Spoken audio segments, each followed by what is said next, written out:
Okay, so good morning, everybody, and good evening to Siradej. We've actually have a common link. I used to work for Dusit Group back in the late 80s, early 90s, and your father and I were, very early in the process of doing a lot of renovations. I came at a point at Dusitani's history when the company was sort of relooking at the Dusitani Bangkok and repositioning it. So I was working there with a GM name of Danny McCafferty, who took some pictures the other day of your dad and Kunkampi, and he was invited back to look at the new property, and it kind of sparked my curiosity, and I thought that it would be a really opportune time to talk to whoever's in charge of sustainability. And uh, Siradej Donovanik is otherwise known as Champ, Mhm. and he is his nickname. And I really was quite intrigued because what I was able to read online was that the Dusit sustainability program is sort of like a committee, and you sort of head up the committee with the CEO.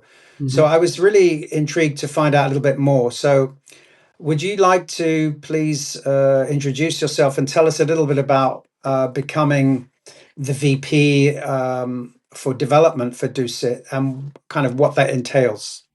Yeah, hi. Thank you so much for the invitation, Richard. Yeah, so I'm Champ. That's my nickname. I'm the Vice President of Development for Dusit International. I mean, I wear a few hats. In the company. Sustainability is an area that I'm very passionate about. Right. I set up our kind of sustainability resources and initiatives about 7 or 8 years ago. And I also had, our education business at the same time as part of the members of the committee as Yeah. well. But my main role is very much to spearhead our development, both domestically in Thailand, but also internationally. So, we look at various, types of projects across the globe, from Europe, Middle East, and Africa, and obviously around Asia Pacific. Maybe the Americas is probably the only region where we do not have our reach, or we're not planning to venture yet, because it's quite far and it's completely different ball game Yeah. to what we are used to here. But other than that, we look at different deals. As a company, we are now spearheading into the asset light strategy.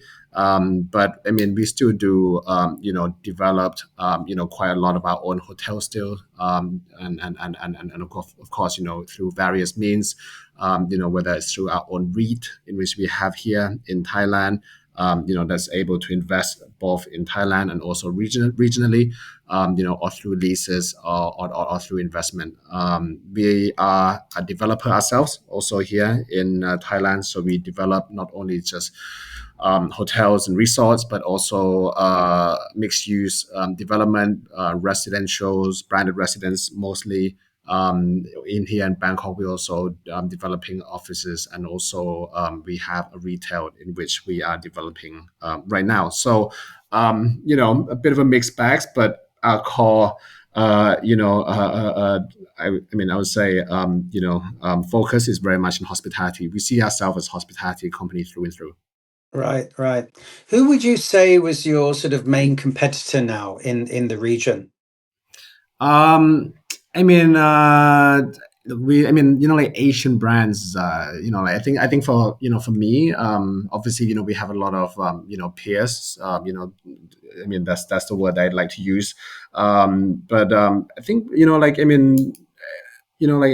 there's a lot of, these like Asian brands that are Yeah. growing globally.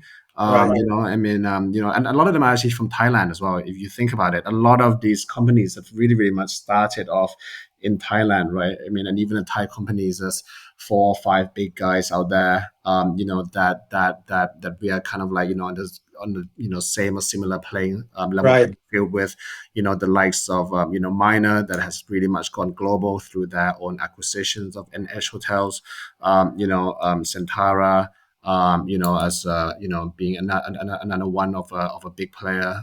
Right. Onyx Hospitality also. There's another one, and the Aero One groups, who we also know quite well, and we also yeah. So but it's I think if anything, is really good that we see a lot of Thai kind of homegrown brand. Yes. That is really much able to to really kind of like go out into the global stage, right? I mean, don't forget Right. we have the likes of Banyan Tree, even though that is a Singaporean company, but I mean, for a very very long time the base of that was actually also in Thailand. Right. We have the likes of the Aman, Aman, the first resort, in Aman Puri was also here in Thailand. Six Senses, which is part of the Yeah. IHG group, very, very, very much also, grown, from here, from its inception days.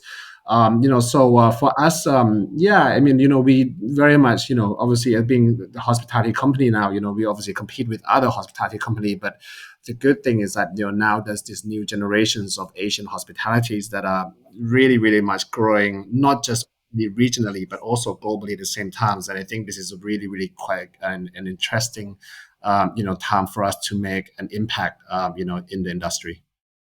No, I was very intrigued by that because when I joined the group, there was really only three or four properties, and Yeah.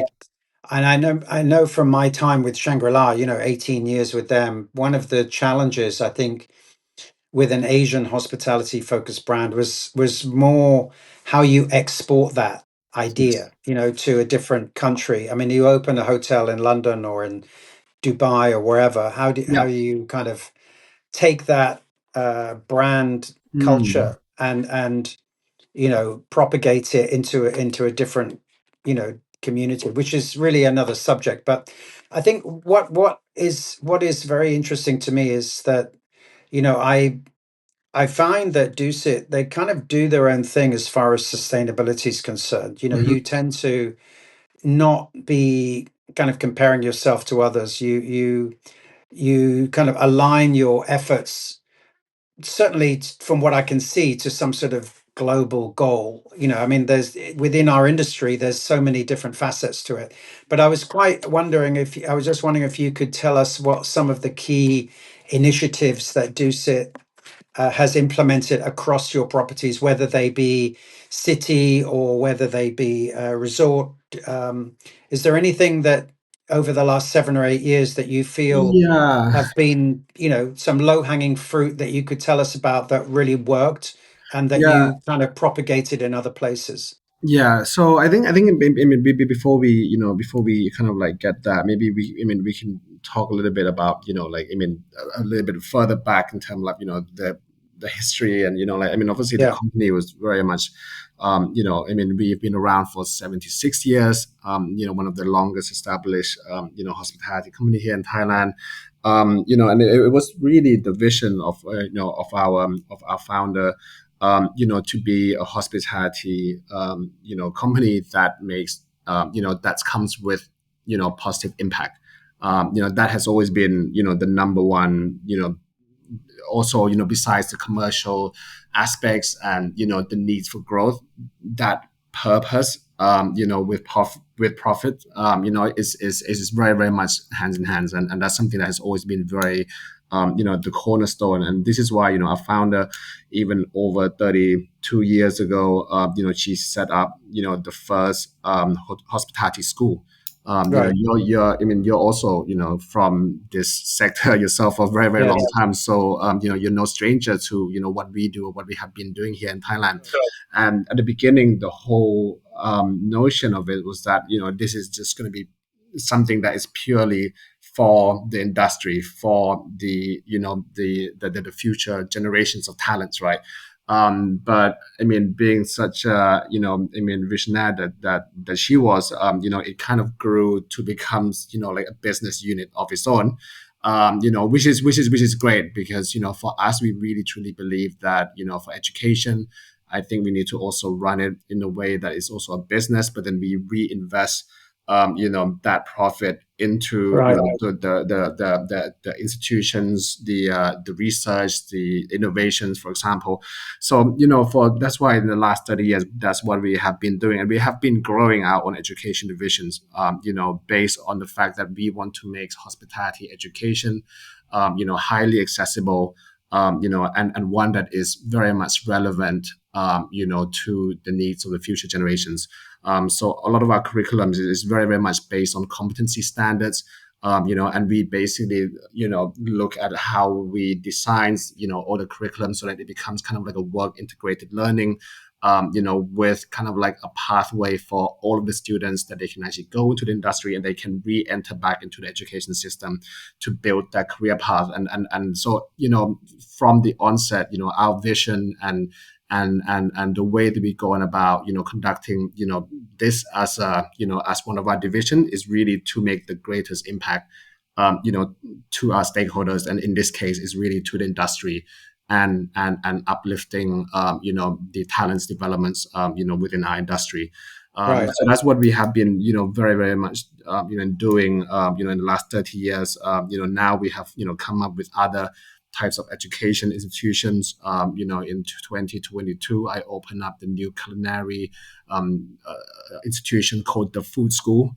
And this, we also have partnered up with Thailand Organic Consumer Association, in which we basically linked up with a lot of organic farmers to try to really much support them, but also get our students to get used in not just only cooking, in the kitchen, or in the restaurants, but understanding, how do we, contribute in the enhancement of that entire value chain of food, Right. right? Yeah. Thailand as a country, we come very much from the agricultural society, and which has such a massive impact, in our economy, in our politics, in our identity, culturally, so as long as I mean, the more that we can really take care of this value chain, the better that it is, not just for our industry but for the country in Right. general. So Yeah. so a lot of a lot of what we do is really much like with this mindset.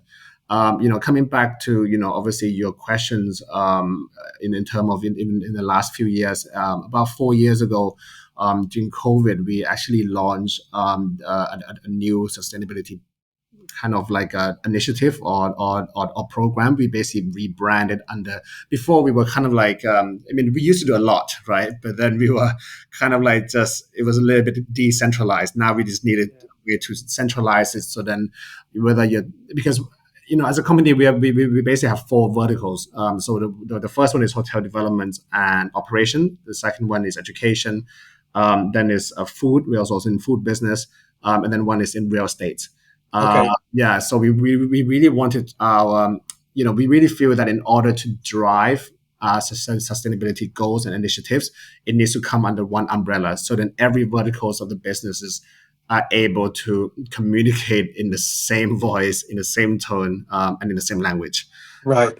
So we basically set up a new initiative called the Tree of Life, where we basically have a set of 32 kind of, like issues to tackle, from waste management, to responsible sourcing, to, banning single-use plastic in front of the house, in our businesses, for example. So yeah, so that's basically 32 of these criterias. Um, Okay. and the way that we do it is that we basically empower, because we really believe that in order to achieve, or your ability that to achieve sustainability is really much also depends on, it's not really so much of a top down approach. It can be a top down approach, but you need to really inspire the people who are Yes. doing it day in day out on a daily basis, right? And they need to be Mm. passionate about what they wanted to do. So within Mm. this sets of criteria that we set, we allowed each of the business units. So for example, in this case, a hotel, they can choose to tackle, for example, like one all of these 32 initiatives that we have based Okay. on the framework for them. Right. And because we want their engagement, we want them to feel, to have that pride in, what in tackling issues that is really closest to their heart, or to Right. the location in which they are operating in, or the business that they're operating in, right? So yeah, so So so they have so they have a quite a high degree of autonomy in that regard.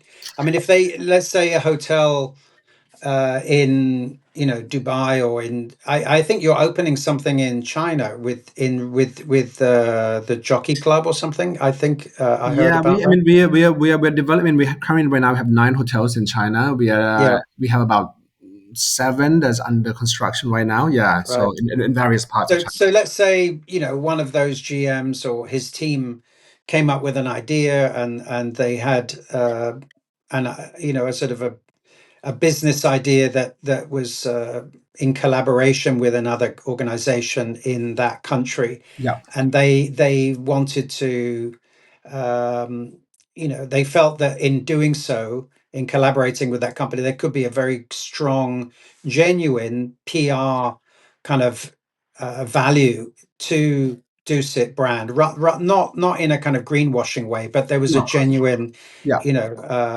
benefit. Would that GM present his idea to your committee, or would he just get on with it, or did he need to have sanction from somebody in head office, or how does that work? No, so like I said, so yeah, I mean you're completely right. I mean they have this degree of autonomy, but I mean like so what we do is like we see ourselves, the committee see ourselves as setting up the framework, right? Yes. And so basically, like I mentioned, that everybody speaks the same language. They see everything from the same data point. However, I mean, and we do within these criteria. So, for example, in terms of like um, let's say like like the greenhouse gas reduction. I mean we actually have this meter for them, right? And Okay. obviously I mean each property would require different, because a resort destination would, in the Maldives, for example, will generally Yeah. produce more than the smaller city hotels, for example. So we do have these criteria for them. So it's not really all one of the same in terms of the measurements. But the framework is very very much standardized, right? Okay. And yeah, but we want to give that freedom, Okay. so each one of them becomes like an organism in themselves, right? I mean we're all kind of like the same part organism, Yeah.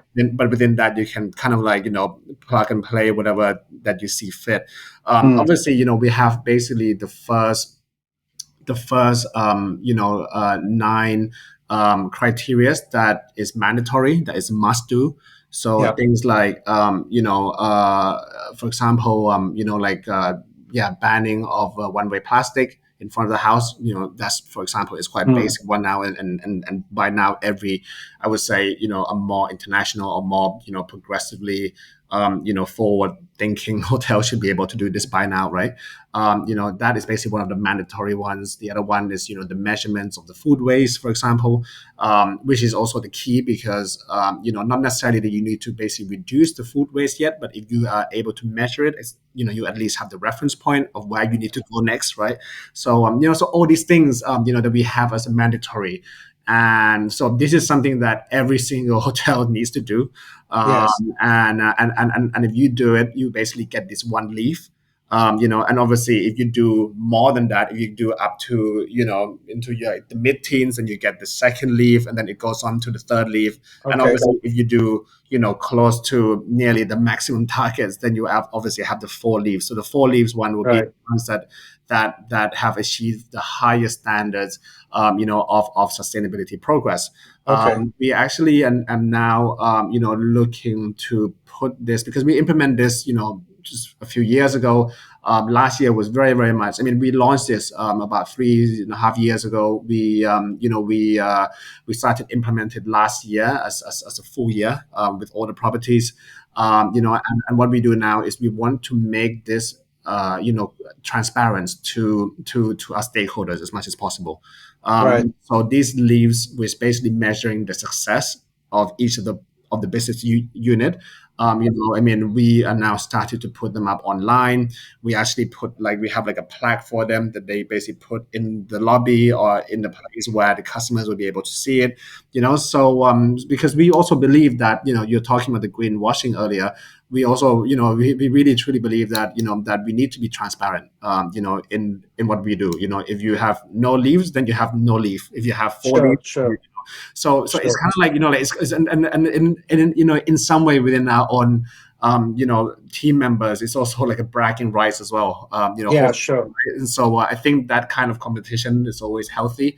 Yeah, And also the KPIs of our GMs, as well as the XComs in each of the properties is also linked, to yeah, this achievement. So obviously, right. I mean, it's mandatory to have one leave, but if you are able to do more to the second or to the third one, then obviously that bodes well in terms of the KPIs. So we really, really linked very much the performance of each individual leadership to our sustainability progress. Yeah, I think that's very interesting because I have spoken with some other senior management of some bigger chains like Marriott's and Yeah. Hyatt's and that type of thing.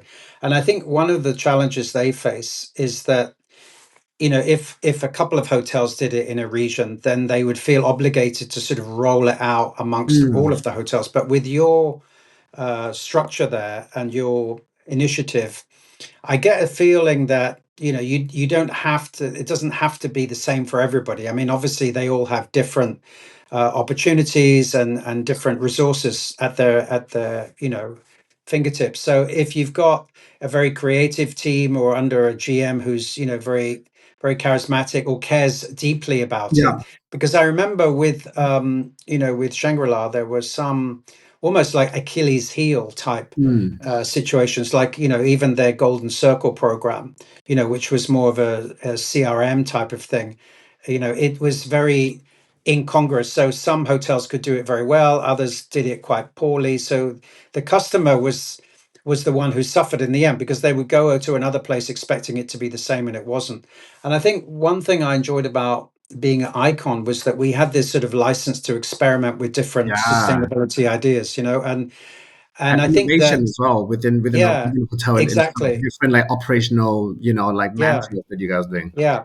And so, there were certain customers that were drawn to that. It was something that they felt, oh my God, this really resonates with me, and I want to be part of that. One of the things that we did was, I mean, we did a lot of experimenting there with sort of food waste with this machine called an Orca, which was developed actually by a Cathay Pacific pilot Right. in his spare time, where you would throw all the buffet waste into this machine and it would sort of digest it Yeah. organically Yeah. Yeah. and then turn it into water. And then one thing we did with a company in Hong Kong, which was we realized that because we had quite a high turnover of staff, which was due to the fact that we had a lot of students coming in and out. It was deliberate, actually, Yeah. because the whole idea was like a greenhouse. So you're developing people and moving them on Yeah. to other properties. But it meant that we had a lot of waste from uniforms and Right. fabrics and textiles. So we found that there was a company there that was doing these sustainable fabrics where they were Mm. using bamboo and plastic and things. So for one outlet, we created this whole kind of uniform from sustainable fabrics, and then they are now using AI to design it. So a hotel that has to pay design fees and things like that, now they can just sort of plug in the DNA of the brand or the food concept, and it will come up with a design look. And they Nice. also do a kind of a buyback. So once the uniforms are finished with or discarded, they'll take them back for downsizing or upcycling. It's a very interesting concept because if you go and look in your laundry rooms of most of the hotels, there's stacks and stacks of unused fabric, condemned towels, sheets, all kinds of stuff. I mean, it's like the fashion industry. A lot of it, Yeah, that's they right. don't want it going onto the market, so they just throw it in landfills Yeah. or burn it. Yeah. So I think that uniforms is definitely, that's why I put it on the subject. And I Yeah. just wondered, because yeah, I know some hotels like to use local sourcing, but Yeah. I mean, now the fact that there is this sort of availability for sustainable fabrics, is that something that would be that you guys might look at experimenting Yeah, with we or so in term of, yeah, I mean, obviously, like not always that we look into this. I completely agree with you, right? I mean, there's I mean, besides, I mean, in terms of like the waste reduction, when we talk about waste reduction Yeah. in our industry, we always think about food first and foremost, Mm. and of course that is also a massive contributor as well. Yeah. We're talking about, especially big hotels, you're talking about all these long lines of buffets, and in which, by the way, we're also trying our best to limit now in across of Right. our chain. But yeah, but I mean, yeah, like waste from fabric is also one of the bigger ones.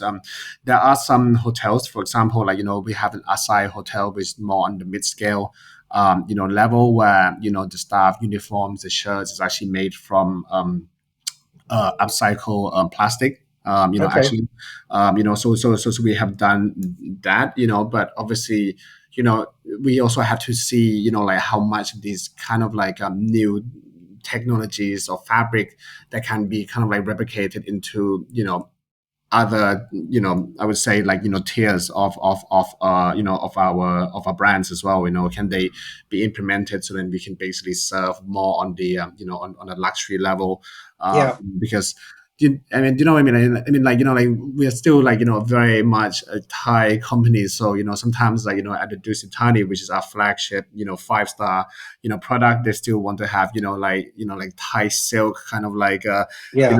like a patterns of fabric, on the uniforms, because because we obviously represent Thailand and Thai hospitality. Right. But do we obviously do work with local local supplier, local craftsmanship as much as Yeah. possible. Yeah, so that's what I mean, we I'll share it with you because it was quite interesting because they use sort of AI in the way that the yeah. whole kind of supply chain, Mm, you're buying directly from the factory, so you're cutting out the middleman, you're cutting out the amazing. design fee. Yeah, So actually your cost is much cheaper. It's probably 30, 40% cheaper. And amazing. I mean, if you kind of extrapolate that across a whole brand of hotels, Yeah, for something like a housekeeping uniform or chef's uniforms, things yeah, like that, would love that. Love that. where the comfort's there, the staff almost feel that they're buying into my team anyway had a kind of feel good factor that they were wearing something that was worthwhile to the community kind of thing. So yeah, and it was I found that when we publicized it, there were a lot of customers out there who resonated with it. Yeah, I mean, also with, like our fleet of cars, we collaborated with Tesla and we used Model S's, nice. so that all we needed was a driver. They provided the energy for it, and customers were blown away by that. So Yeah, we even sort of said, okay, if you book a suite, you get a free Tesla Model absolutely. S pickup at the airport because it wasn't costing us anything in that Sure, sense. of And course. and so all these little collaborations were quite good. So we were able to piggyback on Tesla and piggyback on this other company with the No, I uniform. mean, So yeah, I completely agree. yeah, With this approach too. I mean, we also yeah, do quite a lot of collaborations, ourselves. I mean, coming back to, if I can kind of like track back to when we're talking about food sure, and agriculture, we work a lot with this, different chapters of organic farmer associations across this, yes, the country, and we've been doing this even pre-COVID actually, and actually during COVID, we basically test run. We start buying a lot of stuff, a lot of producers from them. And during COVID, when obviously it's a lot of downtime for our staff, right? I mean, we came out also with a policy to not let go of anybody, at any of yeah, our hotels, for example. that's And that was great. very much the policy that we put in place. But that again, that's a lot of downtime. So in some of our properties, we actually, brought some of these organic farmers to come and teach our hotel staff how to set up Oh, a farm and how to grow things organically. And great. some of the properties in which we have, just taken as an example in Dusit Thani in Hua Hin, which is a beachside resort about 2 hours drive south of Bangkok. Yeah, We now I've have, been there. Yeah, yeah, we now yeah, have these full functioning farms that we actually grow our own, vegetables, and right. we have our own rice. We grow our own herbs and spices and chilies. We have, Amazing. Mm. we adopted, a few buffaloes, and they started mating, and now it becomes a family of buffaloes. Yeah, And yeah, we have a chicken pen where we have our own organic eggs. So it's really real life the functioning farm now. Yeah.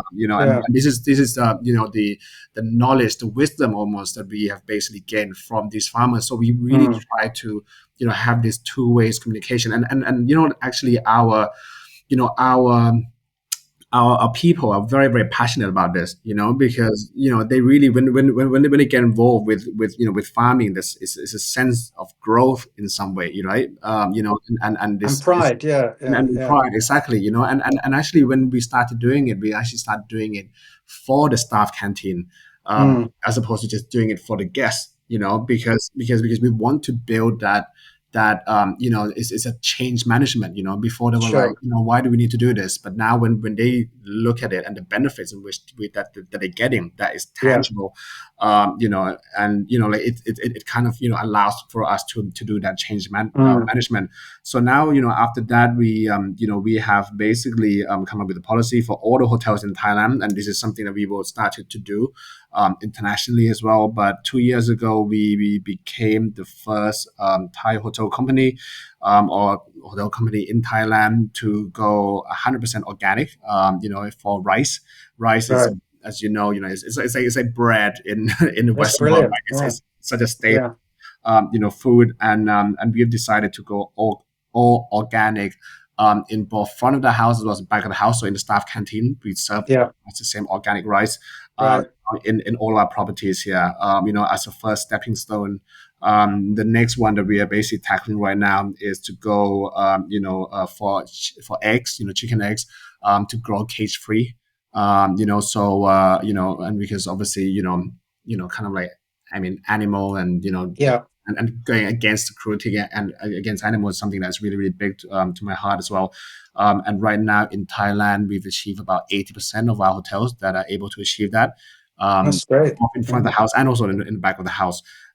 So these are the steps in which we are trying to do. We are trying to, I mean, and again, allowing that autonomy, like allowing the general managers and his team to really look at what, Mm. really, and use that a bit of creativity, right? I mean, when Yeah. you go organic, obviously the price is higher, but then we Mm. also said, why don't you come up with a mechanism where charge even just 2 baht into the room rates more. I mean, Yeah. nobody bats an eyelid for that, right? But Yeah, because, I mean, you're right, and I came across a hotel here where they did that, and they call it like a tip box.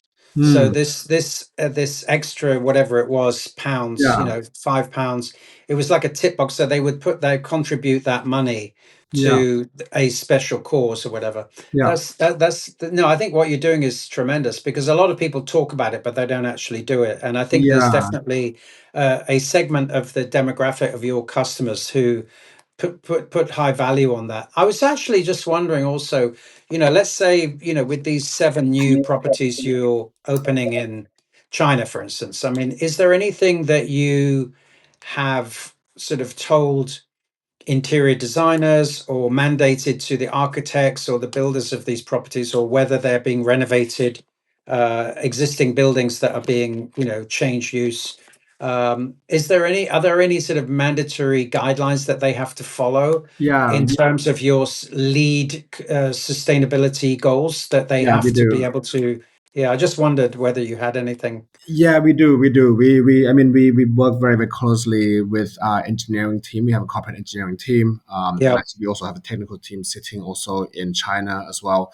I mean, I wouldn't say that we are as advanced in this yet, in terms of like, oh yeah, let's see how we can maximize the usage of alternative energy as much as possible. I mean, right. uh, obviously a few of our, or more than a few of our properties that have basically now adopted, solar panels. For example, our resort in the Maldives, the back of Yeah, the house is 100%, is energy sourced from solar, for example. But being on this, relatively small island, is almost impossible to have enough solar to cater for the order from the house too. But I mean, but we do have, I mean, our corporate engineering team, they basically do audits with, each and every single one of our hotel, because we're not such a large hotel company. We have 60 hotels around the globe. So we have 350 staff in our corporate office that's able to, I would say, not really handhold, but are able to work very, very, very closely with, Yeah. all of our GMs, all of our properties, to monitors and audits, like like all this energy use. And if it's you see one which is, goes up, like, more than slightly, then, obviously we would red flag it. We would try to understand, like, Mm. why, what's the reason, and what initiative we need to basically bring in, to yeah to really, Yeah. kind of like, counter that. So that's something that we do with all the properties, Mm. whether it's in China or not. Obviously now with all this new technology, in terms of the design, in terms of, the air con, systems. And I mean, we do our best. Even, the Yeah. water, usage reduction, going to the faucet of the shower, like now we basically, we have quite strict guidelines in Okay.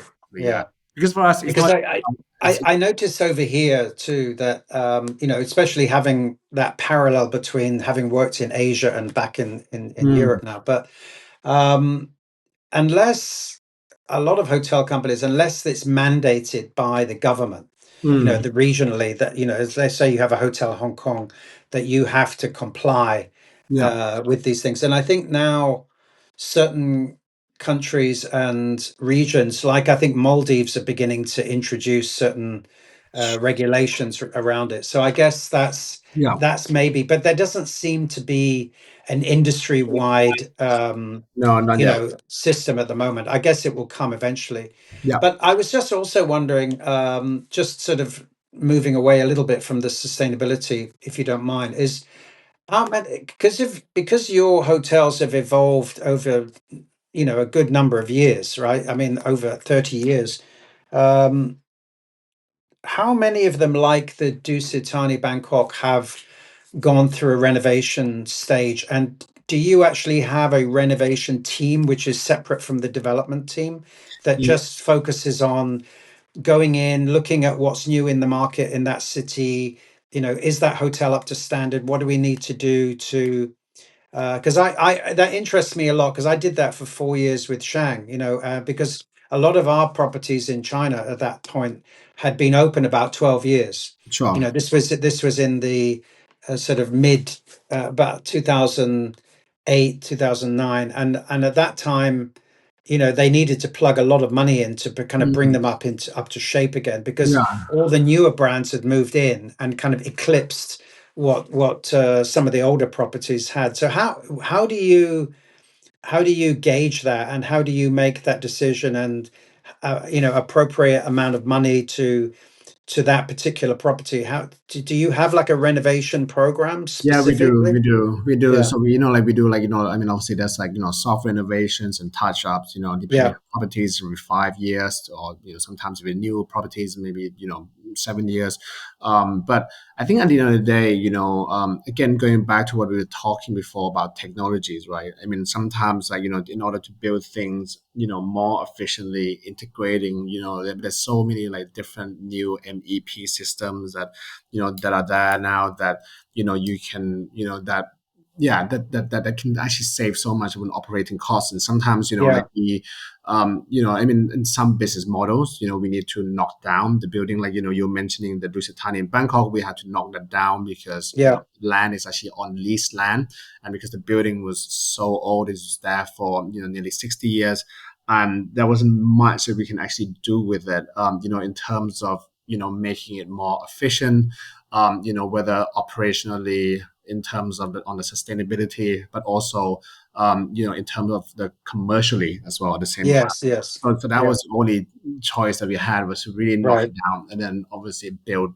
something completely entirely new from that. There are, some of our properties, more on kind of like lower density, lower rise ones, that we can add, things more to it. Like, for example, Dusitani in Hue Hin, about in 2022, we completed the full renovation of that. So we renovated, most of the public area. We renovated every single guest rooms, Wow. Yeah. and really, really, brought this new, breath of life into it. So it really depends really. We have also hotels do, in Pattaya, where we are looking to do something with that soon as well.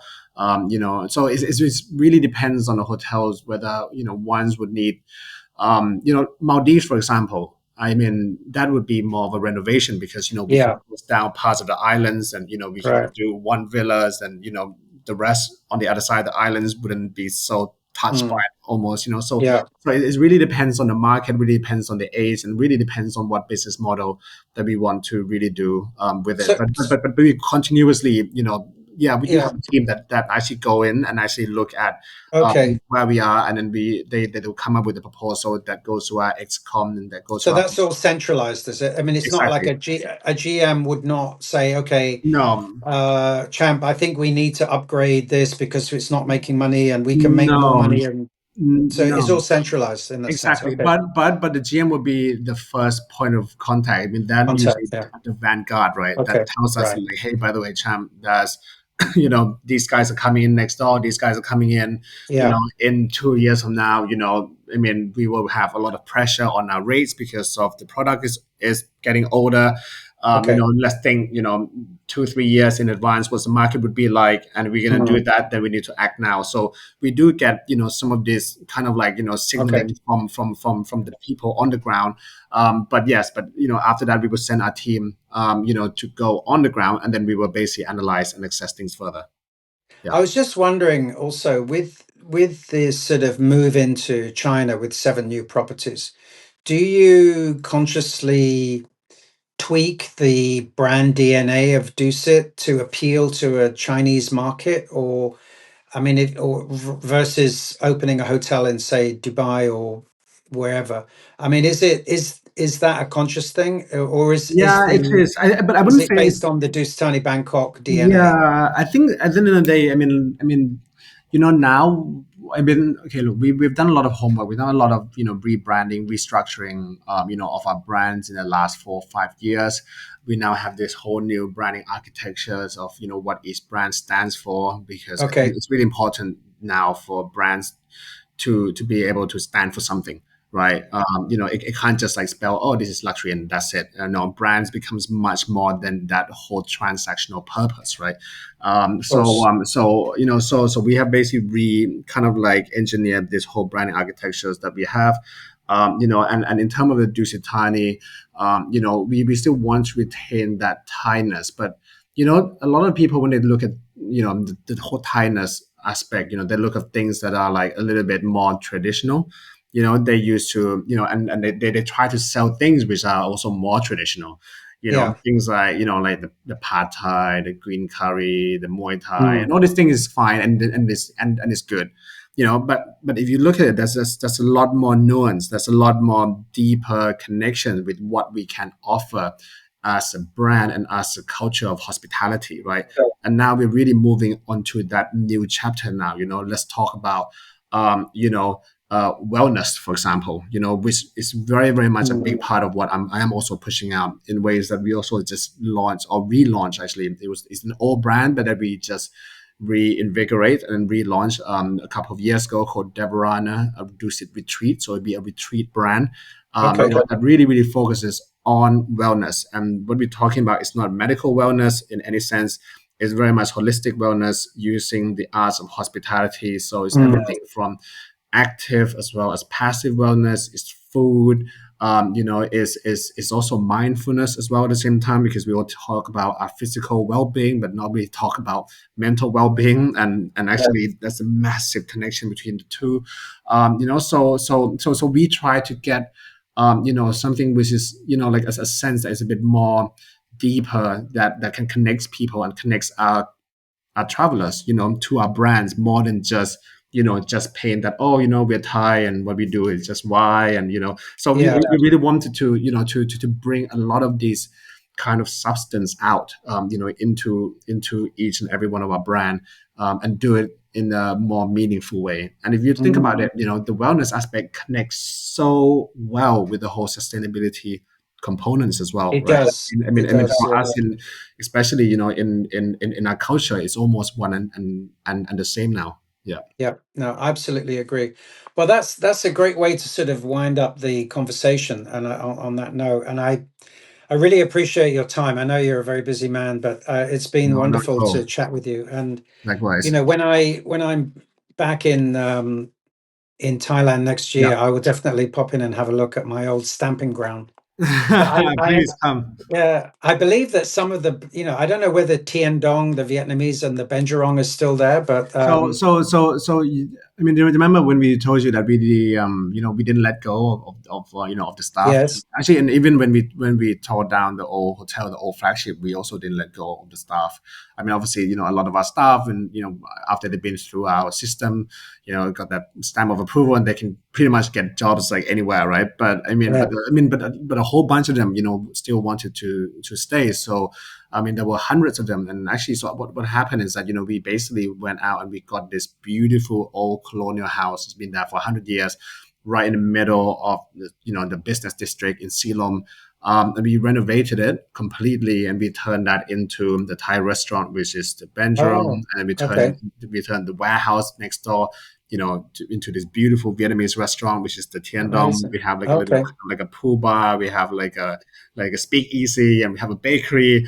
And so, that's great. in this F&B kind of complex, ended up housing about 80, people of our own people. Wow, Yeah, so amazing. it's great. Yeah. That's incredible. Yeah, well, they're good for you. In fact, with the when Danny McCafferty sent me that picture with your dad on it, there was also a lady that Busaba who used to be Yes, she's still a there. guest relation, and she's still there. She's still doing 3 days a week, and Yeah, she that's right. she Yeah. would send me a Hawaiian kumbata. She still remembered me. I was very touched by that. Of course. Of So yeah, I have very fond memories. I mean, that was my big break Mm. into F&B, and into then I got kind of poached by Shangri-La after that. But Yeah, yeah, yeah. Of you course. know, and I think there are some ex Shanghais like Ian Brewis working for you still. So Ian is with us still. Yes, indeed. Yeah. and Ian's still there. So, but yeah, anyway, thank you so much. I really appreciate it. And I'll Likewise. let's keep in touch, and I really wish you all the best. And please Likewise, pass my Richard. regards to your dad and Kun Campi and Kun Chanin. But thanks a lot, Champ. Thank I you. really Thank you, Richard. appreciate it. Yeah, thank Thanks a you. lot. Thank you. It's been fun. Thank you so Yeah. much. Have Thanks a a lot, rest of mate. the day. Thank Cheers. Bye you. bye. Bye bye. Bye then.